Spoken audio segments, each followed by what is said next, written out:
Pentagon, the day before 9/11, Secretary of Defense Donald Rumsfield declared war, not on foreign terrorists. The adversary is closer to home.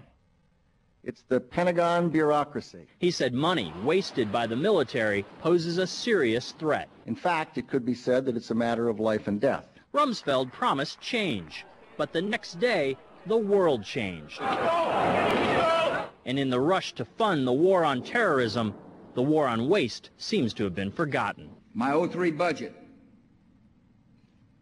calls for more than $48 billion in new defense spending. More money for the Pentagon when its own auditors admit the military cannot account for 25% of what it already spends. According to some estimates, we cannot track $2.3 trillion in transactions. $2.3 trillion with a T.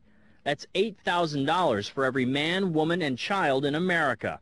To understand how the Pentagon can lose track of trillions, consider the case of one military accountant who tried to find out what happened to a mere $300 million. We know it's gone, but we don't know what they spent it on. Jim Minery, a former Marine turned whistleblower, is risking his job by speaking out for the first time about the millions he noticed were missing from one defense agency's balance sheets. Minery tried to follow the money trail, even crisscrossing the country looking for records. The director looked at me and he says, "Why do you care about this stuff?"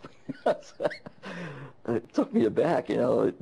My supervisor asked me why I care about doing a good job. So he was reassigned and says officials then covered up the problem by just writing it off.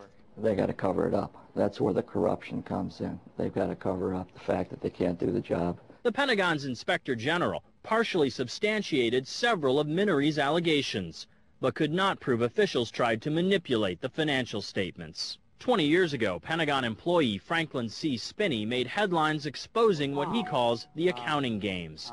He's still there, and although he does not speak for the Pentagon, he believes the problem has gotten worse. Those numbers are pie in the sky. The books are cooked routinely year after year after year. Retired Vice Admiral Jack Shanahan commanded the Navy's Second Fleet the first time Donald Rumsfield served as Defense Secretary. With good financial oversight, we could find $48 billion in loose change in that building without having to hit the taxpayer. In the 2.5 minutes since this report began, the Pentagon has spent nearly $2 million, and it may never know where 25% of those tax dollars went. In Los Angeles, I'm Vince Gonzalez for Eye on America.